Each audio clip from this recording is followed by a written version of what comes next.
We have another potential recruit for our SCP military. If you guys have watched all of the SCPs so far up to this point, you would know that I am on the side of the SCPs, and I will recruit them and use them as a small militia for my villainous organization, bro. And I will bring peace and happiness to the lives of all SCPs, bro. And it's absolute facts. This time, we've got SCP-303 The Doorman. Shout out to 303, baby. Shout out to 303. Show up, throw up the big 303, baby. Best hood in the fucking country, 303. Shout out 303, bro. All right, see what we got. The Foundation ordered a male D-Class personnel to torture D-3032 with a combat knife until she opened the door. What? After 2 hours of tormenting, D-3032 died from blood loss. She made no attempt to open the door in the entire process. Hello everybody, I'm the Rubber. What? This is how we're getting started off. We've got some woman being brutally tortured to the brink of death for not opening the door. What am I doing? What? Today, we bring you SCP Foundation Euclid Class Object SCP-303. SCP-303, also known as the Doorman, Ew, is that a meatball? is a nude, sexless, emaciated humanoid figure with reddish-brown skin. Dude, nice, bro. Of course they make the naked light skin the representative of the 303, bro.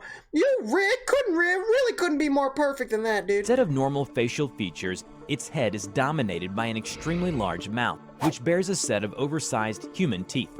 It continually vocalizes a wheezing noise loud enough to be heard from the other side of most solid doors. SCP-303 will periodically materialize behind any closed door, hatch, or other entryway barrier opposite an observer, chosen by unknown means. 303 will then remain behind the door for an indeterminate amount of time. Any individual attempting to open the door or barrier will experience intense, paralyzing fear that lasts until 303 dematerializes. However, analysis indicates that SCP-303 is not, in fact, purposefully inducing fear in the victims. SCP-303 does not allow— This is fire! He just inadvertently induces extreme fear in anybody who comes in close proximity to him, bro. He really just like me. Like this, you really couldn't have a more perfect form of a if I was an SCP, this would be me, bro. 303, light skin, always naked, incites fear in his enemies, bro. I'm telling you, this is literally SCP Chris, bro. It's crazy. 303 is not, in fact, purposefully inducing fear It's in crazy. the victims. SCP-303 does not allow itself to come into direct visual contact with any observer, and has never allowed any individual to view more than 10% of its form. When the door or other entryway barrier is partially or completely transparent, 303 will materialize in an orientation that leaves only 10% or less of its body visible, or cause effects of fog or frost on the transparent surface to achieve the same effect. If SCP-303 is approached from a direction in which there is not a solid object or door-breaking line of sight, it will dematerialize before direct visual contact is made. Any electronic or complex mechanical devices that 303 Bro, and he's also socially awkward, bro. This is crazy. encounters will temporarily be disabled. 303 He's has got no friends. He's got no friends, and he refuses people to look at him, dude. He really is me. attempt to engage any observer physically or verbally. In an incident, a Foundation agent was showering in her private quarters bathroom when she became aware of the presence of 303 on the opposite side of the shower curtain. It was wheezing extremely loudly. Startled by the discovery, she accidentally struck the shower curtain, causing it to sway outwards. The curtain partially wrapped around 303, revealing that it was less than 0.5 meters from the curtain, standing erect and facing the shower. The agent reports spending approximately the next 3 hours sobbing in the shower, quietly, as not to disturb 303. Dude's a menace. Luckily, the agent was able to exit the shower when 303's wheezing stopped. In another incident, an agent encountered 303 Dude just inside wanted to the look at some Foundation's break boobies. room. He literally just stood there. He just wanted to see him some boobies, and he just stood there. He was attempting to obtain coffee creamer from the counter cabinet when he heard loud wheezing emanating from the cabinet and was overtaken by overwhelming fear. The agent later reported that 303 was huddled in the cabinet in a fetal position. The agent was too afraid to open the cabinet at that moment, but later, when the cabinet was examined, one container of powdered coffee creamer was missing. This is the first recorded instance of SCP-303 removing an object from a scene. After the object missing incident, the in his professor ass. was discovered dead from dehydration in a second-floor storage room. It was estimated that the professor spent up to 5 days in the storage room before being discovered. A small 4-meter by 4-meter decompression chamber separated the storage room from the adjoining hallway. 303 occupied the decompression chamber for the duration of the professor's isolation in the storage room, disallowing entry from either direction and making it impossible for him to leave.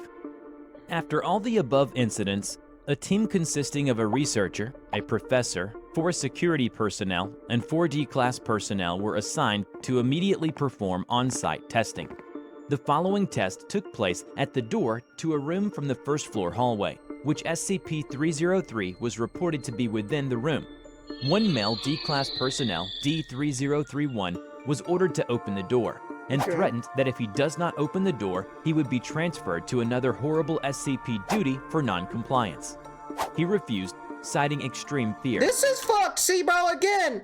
This is fucked, bro. They know good and well that that motherfucker could not open that door, and they're forcing him to do it, bro. See, bro, I'm telling you, bro, the Foundation is a bunch of scummy people. Then, the Foundation threatened him Bunch again, of barnacles. saying that if he doesn't do it, he would be terminated on the spot for non-compliance.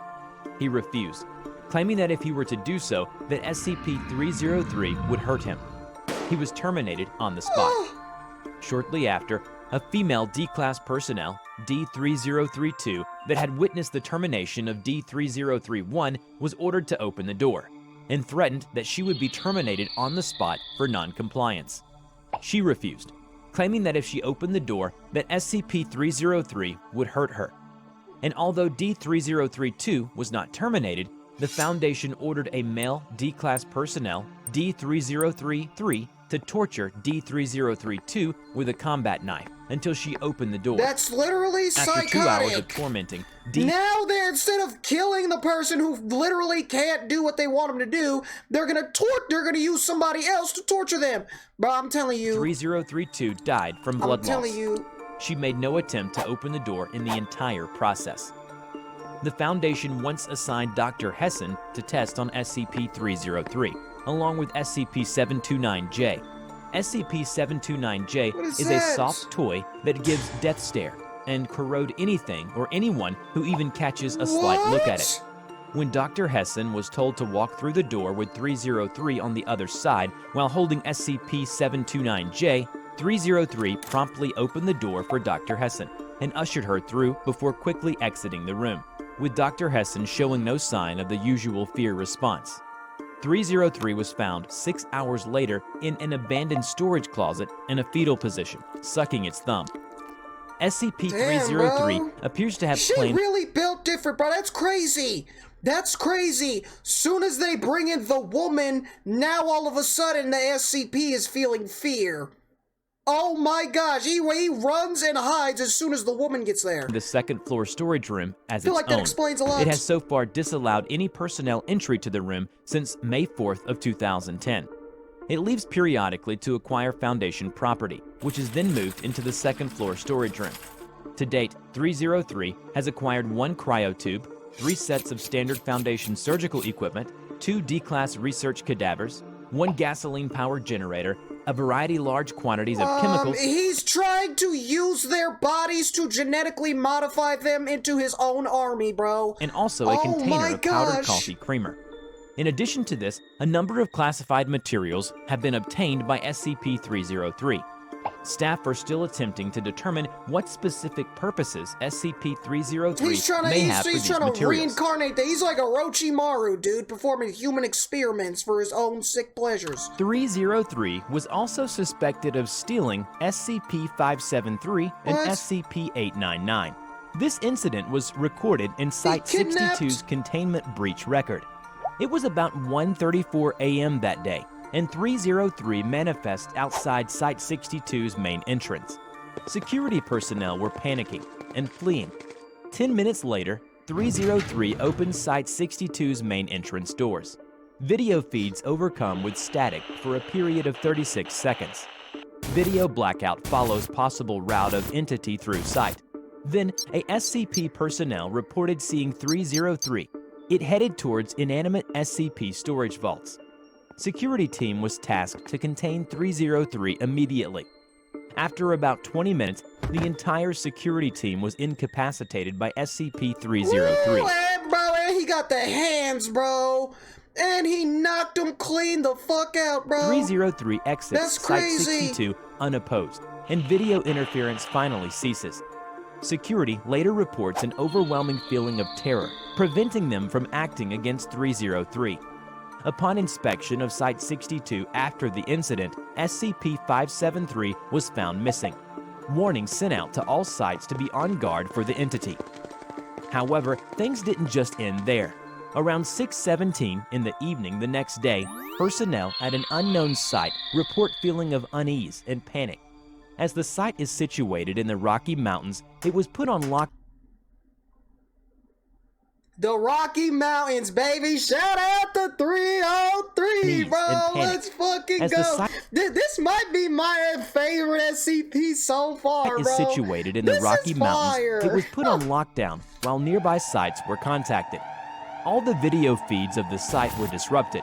Power fails, distress signal deactivates automatically. The site was unresponsive to outside contact. After an hour, MTF Alpha 16 finally arrived at the site, but all personnel found dead of evisceration or remain missing. MTF fails to verify location of anomaly housed at the site. SCP-899 declared missing. As SCP-303 has not yet been known to travel beyond the boundaries of an unknown site of the SCP Foundation, the entire area of the site is currently considered as SCP-303's containment area. All rooms in the site are to be altered, as to have 2 entrances separated by a distance of 10 meters or line of sight. Personnel are to be distributed evenly throughout the facility, with available radio or intercom contact so that encounters may be resolved quickly. Personnel who witness SCP-303 are to be submitted for immediate psychiatric evaluation. All SCP objects housed at the same site since before April 6, 2010 are to be transferred to another site, one at a time. Before we end this video... Dude, bro, this might be my favorite SCP so far, bro. The Doorman is literally me if I was a real SCP, bro. He's light-skinned, he's tall, dark, and handsome. Right? He strikes fear in those anywhere near the proximity of him, bro.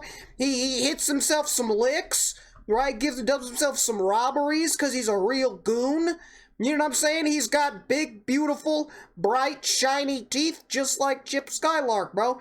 And then he has irrational fear of powerful women. He's literally the perfect representation of me in SCP form, bro. I don't need to see anything else. This one might be my favorite one so far, besides him kidnapping the small child, even though she's probably like a demon child, dude. But dude, this one was fire, I'm not gonna lie.